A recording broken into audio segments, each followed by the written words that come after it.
உங்ககிட்ட மன்னிப்பு கேட்கணும் தானே மாப்பிள்ள நான் இங்க வந்திருக்கேன். நமக்குள்ள கோபதாபங்கள் வேணான்னு தானே மாப்பிள்ள நான் இங்க வந்திருக்கேன். ஏன் ஏன் இப்படி எல்லாம் பேசுறீங்க? நான் யாரு? என் லெவல் என்ன? என்ன கை நீட்டி அடிக்கிற அளவுக்கு நீ பெரியாளா? என்ன திமிருடா உனக்கு? என்ன காரியம் பண்றீங்க? லூசா நீங்க? மன்னிப்பு கேட்க வந்து ஒரு அடிக்கிறீங்களா? அறிவில்ல? பாடி என்ன கட்டுனவள. இப்போ உனக்கு எப்படி இருக்கு? இப்போ உன் அண்ணனை அடிச்ச உடனே உனக்கு பதறது இல்ல, துடிக்கிறல்ல? இதே மாதிரி தான் உன் அண்ணன் என்ன அடிச்சான். புருஷன் அடி வாங்குறானேன்னு சொல்லி பதட்டம் உனக்கு இருந்துச்சா? நின்னு வேடிக்கை தானடி பார்த்த? மாப்பிள்ள, நான் உங்களை அடிச்சதுக்கு என்ன திருப்பி அடிச்சு உங்க ஆத்திரத்தை தீர்த்துக்கிட்டீங்க. இப்போ உங்க ஆத்திரம் தீர்ந்துடுச்சுல மாப்பிள்ள. இப்ப நான் கோவப்பட மாட்டேன் மாப்பிள்ள. நான் கோவப்படுறதுனால யாருக்கும் எந்த பாதிப்பும் இல்லை.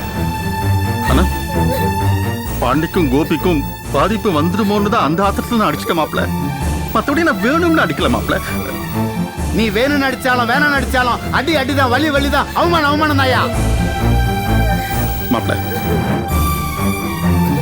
இப்ப கூட நான் இங்க வந்திருக்கிறது என் தங்கச்சிக்காக தான் மாப்பிள்ள. என் தங்கச்சி இப்படி அழுதுகிட்டு இருக்கிறத என்னால தாங்க முடியல மாப்பிள்ள. அதனாலதான் இங்க வந்து உங்ககிட்ட மன்னிப்பு கேட்கணும் நான் வந்திருக்கேன். இன்னொரு விஷயம் மாப்பிள்ள, இந்த ஊர்ல நீங்க ஒரு பெரிய மனுஷனா இருக்கீங்க. என்னை விட ஒரு பெரிய மரியாதைக்குரியவரா இருக்கீங்க. எனக்கு சந்தோஷம் மாப்பிள்ள, சந்தோஷம். போதும், பெரிய நியாயஸ்த மாதிரி பேசிட்டு இருக்க வேண்டாம். மகா, உங்க அப்பா கிட்ட மன்னிப்பு கேட்டுக்கமா. மன்னிப்பு கேட்டுக்கோ அப்பாட்ட. அப்பா, உங்க மேல எனக்கு எப்பவும் கோவம் கிடையாது. உங்களை எனக்கு ரொம்ப பிடிக்கும். ஆனா கோபியத்தானுக்கு யாரு கெடுதல் பண்ண நினைச்சாலும் அவங்க மேல எனக்கு கோவம் வந்துருது. அதே சமயத்துல நான் என் கண்ட்ரோலே இழந்துடுறேன். உங்களுக்கே அது தெரியும்லப்பா. தயவு செஞ்சு என்னை மன்னிச்சிருங்கப்பா. பெத்தவங்களை அடிக்கிறது ரொம்ப பெரிய தப்புன்னு நான் உணர்ந்துட்டேன். மயில் மாமா எனக்கு அட்வைஸ் பண்ணாங்க. என்னை மன்னிச்சிருங்கப்பா ப்ளீஸ். ஓஹோ, இவர் பெரிய நியாயஸ்தன் உனக்கு அட்வைஸ் பண்ணாராக்கும். இன்னும் இங்க நிக்கிற, இன்னும் ஒரு நிமிஷம் நின்னாலும் மரியாதை கிடைக்காது. வெளியே போயா. டேய், நீ எங்க போற? உள்ள போ. அப்பா, நான் மன்னிப்பு கேட்க தான் இங்க வந்தேன். கேட்டுட்டேன். நான் மாமாவோட காரைக்குடிக்கு போறேன். வரேன்பா. டேய், காரைக்குடிக்கு போன கொன்னுடுவேன். உள்ள போ. அம்மா, நான் கிளம்பும் போதே முடிவோட தான் வந்தேன். இங்க தங்குற என்ன உனக்கு இல்லவே இல்ல. அவர்கிட்ட சொல்லி வை. ஏய், அங்க உனக்கு பேச்சு. மரியாதையா சொல்றேன், வீட்டுக்குள்ள போயிடு. இல்ல இங்க பாருங்க, இந்த உருட்டல் மிரட்டல்லாம் அம்மா கிட்டே மாமா கிட்டே வச்சுக்கோங்க. ஏன் கிட்ட வேண்டாம். இதுக்கு மேல ஏதாவது பேசுனீங்கனாலோ இல்ல தடுக்க முயற்சி பண்ணாலோ நான் என் நிதானத்தை இழந்துருவேன். அதுக்கப்புறம் நான் என்ன பண்ணுவேன்னு எனக்கே தெரியாது. இதுக்கு மேல உங்க இஷ்டம். இப்பதான் மன்னிப்பு கேட்டேன், அதை மீற வச்சிடாதீங்க. ஏய், நீ பிறந்தப்ப மகாலட்சுமியே பிறந்திருக்கான்னு சொல்லி பெருசா சந்தோஷப்பட்டேன். இப்பதாண்டி தெரியுது பிள்ளையா பிறந்திருக்க. பிசாசு, கொல்லிவாய் பிசாசு. வாங்க பங்காளி போலாம்.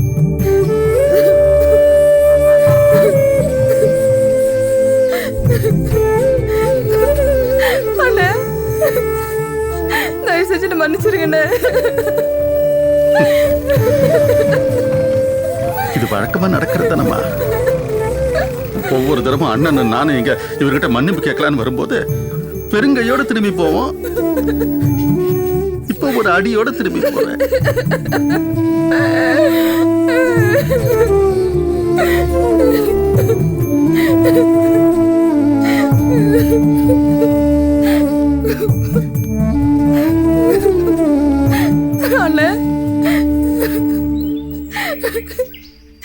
இவளை பாருங்க அண்ணே. எந்த பொம்பளை பிள்ளையாவது இந்த மாதிரி உலகத்துல இருப்பாளா? இவ என்னவோ மாதிரி இருக்கானே, சாதாரணமாவே இல்ல. எனக்கு இவளை நினைச்சதானே ரொம்ப பயமா இருக்கு. பெத்த அப்பா கிட்ட பேசுற மாதிரியா பேசுறா. புஷ்பா, ஒண்ணு கவனிச்சியா? மகா கோபி மேல உசுரா இருக்கா. பாண்டி மகா மேல உசுரா இருக்கான். ரெண்டு பேருக்கும் ஒரே புத்தி, ஒரே வார்ப்பு. அதனால தானே ரெண்டு பேரும் பெத்தவங்களே அடிக்கிறதுக்கு கை நீட்டிட்டாங்க. இல்லம்மா, மகா வந்து ஒரு பொம்பளை பாண்டி. பாண்டி ஒரு ஆம்பளை மகா.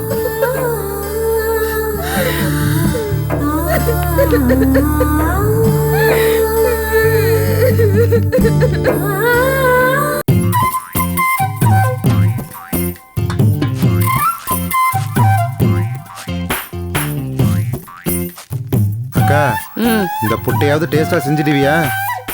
என்னடா உனக்கு என்ன கிண்டலா? நாங்க இவ்வளவு கஷ்டப்பட்டு வேலை பார்த்துட்டு இருக்கோம், டேஸ்டா செய்வீங்களான்னு கேள்வி வேற கேக்குறியா? இல்ல மாமா வேற தேங்காய் திருவிக்கிட்டு இருக்காரு, கையெல்லாம் சுத்தகத்தமா வச்சிருக்காரா? ஏண்டா பூஜைக்கா பண்றோம், புட்டுக்கு தானடா பண்றோம். நான் தேங்காய் திருவிக்கிட்டு இருக்கேன், நீ வெட்டியா உட்காந்து எங்களை திருவிக்கிட்டு இருக்கியா?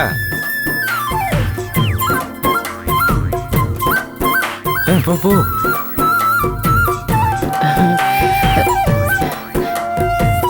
மகேஷ் இந்தா புட்டு சாப்பிடு. என்னம்மா இன்னும் கோவமா இருக்கியா? இத பாரு, இது எல்லாத்தையும் மறந்துரு, புட்டு சாப்பிடு. உனக்கு வேற புதுசா கல்யாணம் ஆயிருக்கு, வாய்க்கு ருசியா இருக்கட்டுமேனு அதே முறுக்கு சுடுற மாவுல டிஃபரெண்டா இருக்கட்டுமேனு உனக்காக புட்டு செஞ்சுட்டேன், சாப்பிடு. மகேஷ், நீ உண்மையில லக்கி தெரியுமா? இவ கையால புட்டு சாப்பிட்றதுக்கு கொடுத்து வச்சிருக்கணும். இவ நிஜமா பல விதமான புட்டுல பெரிய ஆளு. கொலா புட்டு, கோதுமை புட்டு, கேழ்வரகு புட்டுன்னு பல விதமான புட்டுல எக்ஸ்பர்ட். இவ மட்டும் கொஞ்சம் கௌரவம் பார்க்காம கோயில் வாசல்ல புட்டு கடை போட ஒத்துக்கிட்டு இருந்தான்னு வையேன், பெரிய லெவல்ல போயிருப்போம். திருப்புலானில பாதி சொத்து நம்ம தான் இருந்திருக்கோம். இப்ப கூட காரைக்குடியில புட்டு கடை போடட்டும், புட்டு சக்கரவர்த்திகள் சாந்தி வேலுன்னு பேர் வரும் தெரியுமா? இவர் ஒருத்தர் வெறும் வாயில பந்தல போட்டுக்கிட்டு கொஞ்ச நேரம் சும்மா இருங்க. மா சாப்பிடுமா, இந்த புடி சாப்பிடு.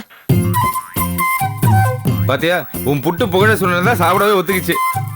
ஆனா ஒண்ணு சாந்தி, நான் எப்பெல்லாம் இந்த மாதிரி அறிவுபூர்வமான ஐடியாக்கள்லாம் கொடுக்குறேனோ அப்ப பார்த்து நீ கரெக்டா கட்டையை கொடுக்கறதுனாலதான் நம்ம முன்னேறாம இன்னும் இப்படியே இருக்கோம். பெரிய மகான் மாதிரி பேசாதீங்க. பணம் என்ன வானத்துல இருந்தா கொட்டும்? எந்த வேலை செய்யறதா இருந்தாலும் பணம் வேணும். பணம் வேணும் தான். ஆனா மகேஸ்வரி வந்த நேரம் பணம் கூரையை பொத்துக்கிட்டு வேண்டாம், காரைக்குடியில இருந்து கொட்டலாம்ல. என்ன மொழிக்கிற? அவங்க வீட்டுல எல்லாருக்கும் பெரிய மனசு, நம்ம நிலைமை தெரிஞ்சு உதவி பண்ண மாட்டாங்களா என்ன? என்ன மகேஷ்? செல்வரங்கம், அண்ணே உள்ள வாங்கண்ணே. நீ ஃபர்ஸ்ட் வெளில வாயா.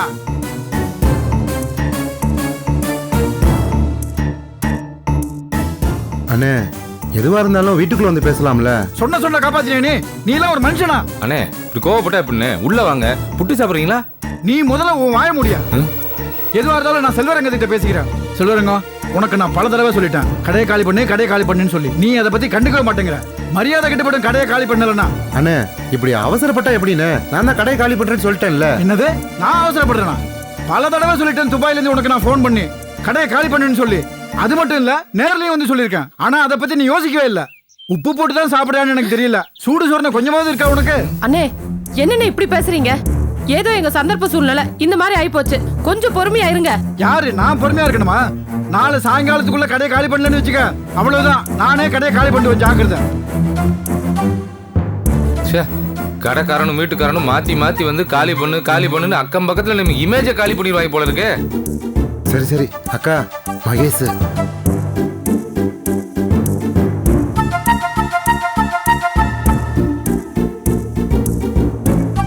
மகேஸ்வரி இப்படி வச்சுக்கிட்டு இருந்தா எப்படி? எடுத்து சாப்பிடுமா. மகேஷ், நீ நினைக்கிற மாதிரி இந்த கடை வியாபாரம் ஒன்றும் சரியில்லை. இல்ல மாப்ள, அந்த கடையில என்னமோ ஆயிரக்கணக்கில் லாபம் வந்து அது போயிடுச்சுன்னு மகேஷ் ஃபீல் பண்ணிக்கிட்டு இருக்கு. இந்த பாரு மகேஷ், அந்த கடை சுத்த வேஸ்ட். இத்தனை நாள நடத்தி ஒரு தேங்காய் மூடி கூட லாபம்னு வந்தது இல்ல. இல்லடா மாப்ள, உண்மை எடுத்து சொன்னாதானே மகேஷுக்கு புரியும். அந்த கடை சுத்த பீட பிடிச்ச கடை, அது போனா போட்டோம். எதுக்கு இப்ப கவலைப்படுற? கையில இருக்கவே இருக்கு காராச்சேவ பிசினஸ். இது எல்லாரும் சேர்ந்து கூட்டா பண்ணா நல்ல பெரிய லெவல்ல முன்னுக்கு வந்துடலாம். இல்லடா மாப்ள? டேய், ஏன்டா அப்படி இஞ்சி தின்னு குரங்க மாதிரி நிக்கிற? உன் பொண்டாட்டிட்டு ஏதாவது சொல்லி சமாதானப்படுத்து. ஆமா மகேஷ், நீ எதுக்கும் கவலைப்படாத. சீக்கிரமா ஒரு நல்ல தொழிலை ஏற்பாடு பண்ணிட்டு உன்னையும் நான் சந்தோஷமா வச்சுக்கிறேன். இது எல்லாத்துக்குமே தேவை ஒன்னே ஒண்ணுதான், பணம். நீ எதுக்குடா மாப்ள கவலைப்படுற? உனக்கு ஒரு தங்கமான மாமனார் கிடைச்சிருக்காரு. நீ போய் நேரா அவர்கிட்ட, மாமா எனக்கு இது வாழ்க்கை பிரச்சனை, எனக்கு ஒரு வழி பண்ணுங்க, உங்க பொண்ணை மகாராணி மாதிரி வச்சுக்கிறேன்னு கேட்டா புதுசா ஒரு கடையை வச்சு கொடுத்துட போறாரு. உனக்கு ஒரு ஒளிமயமான எதிர்காலம் காத்துக்கிட்டு இருக்கா. என்ன மகேஷ்? என்ன பேச்சு மாறுது? ஏற்கனவே நீங்க உங்க கிட்ட இருந்து கறந்தது பத்தாதா? அங்க என்ன இருக்கு நீங்க வாய்க்கூசாம கேட்க பிளான் பண்ணிட்டு இருக்கீங்க? உங்களுக்கு எல்லாம் கொஞ்சம் கூட சொரணியே கிடையாதா? எனக்கும் 2 தங்கச்சிங்க இருக்காங்க. அவங்களுக்கு எங்க அப்பா எதுவும் செய்ய வேண்டாமா? என்ன மாமா இப்படி பேசுறா? மாப்பிள, நீ மட்டும் உன் மாமனார்கிட்ட போய், மாமா இப்ப எனக்கு ஒரு தொழிலும் இல்ல, எனக்கு ஏதாவது ஏற்பாடு பண்ணி கொடுங்கன்னு சொன்னேன்னு வையேன், கண்டிப்பா ஒரு ஏற்பாடு பண்ணுவாரு.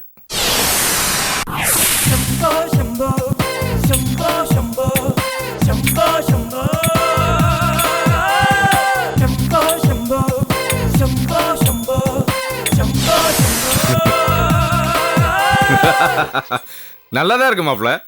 என்ன நல்லா இருக்கும்? உன் மாமனார் வாசிப்புக்கு நீ கூட ஜாலரா அடிக்கிற மாதிரி நினைச்சு பார்த்தேன். நல்லாதானே இருக்கு. பாருக்கா. இல்லடா, அது ஒன்றும் கஷ்டம் கிடையாது. அப்பப்ப அவர் கண்ணை அசைவுக்கு ஏற்ற மாதிரி சங்கு சக்குன்னு அடிச்சேன்னு வச்சுக்கேன், பெரிய ஜாலரா வித்தலாம் இல்ல. கொஞ்ச நேரம் சும்மா இருக்கீங்களா?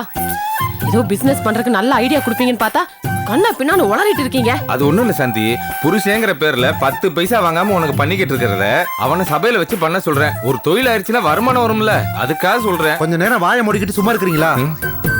மகேஷ், அவர் ஏதோ விளையாட்டுத்தனமா பேசிக்கிட்டு இருக்காரு, அதெல்லாம் நீ மனசுல வச்சுக்காத. நிச்சயமா நான் ஒரு நல்ல தொழிலை ஏற்பாடு பண்ணிட்டு உன்னையும் நான் சந்தோஷமா வச்சுப்பேன். அதுக்கு உங்க வீட்டுல கொஞ்சம் சப்போர்ட் வேணும்.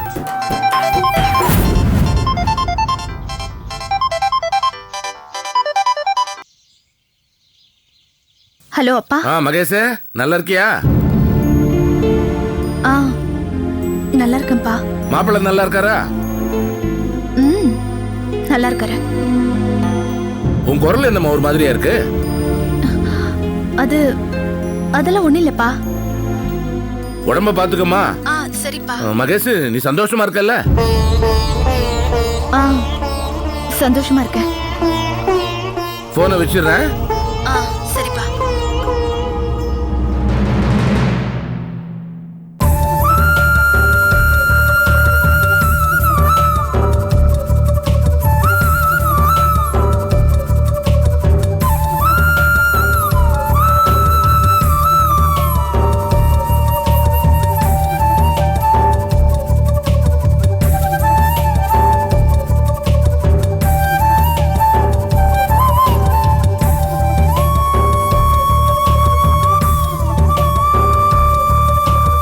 என்னம்மா, நான் வரவோட தெரியாம அவ்வளவு பெரிய யோசனையில இருக்க? சாரிப்பா. எப்போ வந்தீங்க? இப்பதான் வர்றேன். ஆமா, கோயம்புத்தூர் போற பத்தி ஏதாவது யோசிச்சியா? எப்போ போகலாம்? அப்பா, அவசியம் போயாகணுமா? என்னம்மா அப்படி கேட்குற? மாப்பிள்ள அடிக்கடி ஃபோன் பண்ணி கேட்டுக்கிட்டு இருக்காருமா. போகலாம் தப்பா நினைக்க மாட்டாங்க. நாளைக்கு போகலாமா? அப்பா, ஆஃபீஸில் நிறைய வேலை இருக்கு. அது இல்லாமல் பயங்கர டென்ஷனாக இருக்குது. இப்போ நம்ம அங்கே போனோம்னா நான் இதே யோசனையில் தான் இருப்பேன். ஒரு வாரம் போட்டோம்ப்பா. என்னம்மா எப்போ பார்த்தாலும் ஆஃபீஸு வேலைன்ட்டு இருக்க? கல்யாணத்துக்கு முன்னாடி வேலையை விடத்தானே போற? கல்யாணத்தை விடுவனே தவிர ஆஃபீஸை விட மாட்டேன்ப்பா. நான் இதை அவர்கிட்ட ஏற்கனவே பேசிட்டேன். சரி, நீ எப்போ போகணும்னு விரும்புறியோ அப்போ போவோம். தேங்க்ஸ்ப்பா.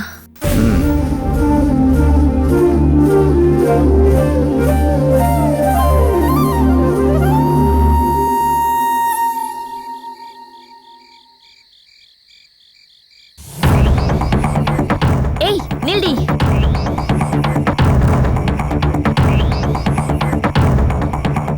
உன்கிட்ட பேசுறதுக்காக தான் நான் இங்க வெயிட் பண்ணிட்டு இருக்கேன். நீ என்ன சொல்ல போறன்னு எனக்கு தெரியும். அதான் எல்லாத்துக்கும் ஃபுல் ஸ்டாப் வச்சாச்சே. அப்புறம் என்ன? இங்க பாரு, நான் சொல்றது இப்ப நீ கேட்டே ஆகணும். இது உன் வாழ்க்கை பிரச்சனைடி. சொல்லு. இன்னைக்கு கோபியோட காம்பவுண்ட் வீட்டுக்கு போயிருந்தேன். அங்க மரக்கடைக்காரோட ஒய்ஃபை மீட் பண்ண. அவங்க தாண்டி சங்கரோட மாமியாரு. உனக்கு எதுக்கு இந்த தேவையில்லாத வேலை? அங்க போனதால் தானே எனக்கு அவன் எவ்வளவு மோசமானவன் தெரிஞ்சது. என்ன உளர்ற? இங்க பாரு, நீ என் தங்கச்சி, என் கூட பிறந்தவ. நாளைக்கு உனக்கு ஏதாவது ஒரு கஷ்டம்னா அதை பார்த்துக்கிட்டோ இல்ல தாங்கிக்கிட்டோ என்னால சும்மா இருக்க முடியாது. முதல்ல நான் சொல்றத கொஞ்சம் பொறுமையா கேளு. ரோஹிணி, ஒரு மனுஷனோட மனசு எவ்வளவு கேவலமானதா இருந்தா கட்டினவ கருப்புன்றதுனால அவளை அவமானப்படுத்தி டார்ச்சர் பண்ணி கடைசியில் அவ சாவுக்கே காரணமா இருப்பான். கேட்கவே பயங்கரமா இருந்தது. நான் நினைச்சதோட அவன் ரொம்ப மோசமான பிறவிடி. முடிச்சிட்டியா? அவங்க சொன்னதெல்லாம் வெறும் கதை. அதையும் கேட்டுட்டு வந்து அப்படியே என்கிட்ட ஒப்பிக்கிறியா? ரோஹிணி, எந்த பெத்த தாயாவது தான் பொண்ணை பத்தி இல்லாத கதையெல்லாம் சொல்லுவாங்களா? அதேதான் நானும் சொல்றேன். எந்த பெத்த தாயாவது தான் பொண்ணு நடத்த கெட்டவ அப்படின்னு உண்மையை சொல்வாளா? இல்ல ரோஹிணி, இது உண்மை. அவனால ஒரு அப்பாவி பொண்ணு உயிரை விட்டுருக்கா. இவன் கொஞ்சம் கூட அத பத்தி குற்ற உணர்ச்சி இல்லாம திரிஞ்சிட்டு இருக்கான். பத்தாததுக்கு உன்னை வேற ஏமாத்திட்டு இருக்கறான்டி. இங்க பாருக்கா, அவ உன்னை அப்பாவி பொண்ணு இல்ல, சங்கரோட வாழ்க்கையை நாசமாக்குனவ. சங்கர் எல்லா உண்மையும் என்கிட்ட ஏற்கனவே பிராங்கா சொல்லிட்டாரு. நீ அந்த அயோக்கிய சங்கர் பேச்சு கேட்டுட்டு என்கிட்ட பேசிட்டு இருக்க. நீயும் அந்த நடத்த கேட்டவ அம்மா சொல்றத கேட்டுட்டு வந்து என்கிட்ட பேசுற. ரோஹிணி, நான் பேசுறதுல உன் வாழ்க்கை கெட்டு போயிடக்கூடாதுன்ற பதபதிப்பு இருக்குது. அவன் ஒரு நடத்த கட்டவன், மோசமான சுயநலம் பிடிச்ச ராஸ்கல். வாய மூடுக்கா. சங்கரோட வைஃப் தான் செத்து போனாளே, அவதான் நடத்த கட்டவ. சங்கர் பல தடவை அவளை கண்டிச்சோம், அவ திருந்தல. ரோஹிணி, நான் நேரடியா பார்த்தேன்டி. அந்த அம்மா எப்படி கதறி கதறி அழுதாங்க தெரியுமா? அவங்க சொன்ன ஒவ்வொரு வார்த்தையும் உண்மை. உன்கிட்ட இவன் நாடகம் ஆடிக்கிட்டு இருக்காண்டி. நீ ஒண்ணு பஞ்சாயத்து பண்ண வேணாம். நீ சொல்றத கேட்டுட்டு என்னால என் டைமை வேஸ்ட் பண்ண முடியாது. இங்க பாரு, நீ ஒரு ஏழையோ இல்ல சாதாரண ஆளை லவ் பண்ணிருந்தாலும் நான் உனக்கு சப்போர்ட் பண்ணுவேன். ஆனா ஒரு கேடு கட்ட எந்த கேரக்டரும் சேர்த்துக்க இல்லாத ஒரு ஆளை போய் லவ் பண்றியே, இது எனக்கு சுத்தமா பிடிக்கல. கேரக்டரை பத்தி நீ பேசுறியாடி? சங்கரோட வைஃப்க்கு ஏன் இவ்வளவு சப்போர்ட் பண்றேன்னு எனக்கு நல்லா தெரியும். அவ ஒரு ஒழுக்கம் கெட்டவ, அந்த புத்தி தானே உனக்கும் இருக்கு. உனக்கு இப்ப நிச்சயம் ஆயிடுச்சு. கோகுல் உனக்கு இப்போ கிட்டத்தட்ட புருஷன் மாதிரி. ஆனா நீ இன்னும் அந்த டெய்லர் தானே மனசுல நினைச்சிட்டு இருக்க. கல்யாணத்துக்கு அப்புறமும் அவனை தானே நினைப்ப.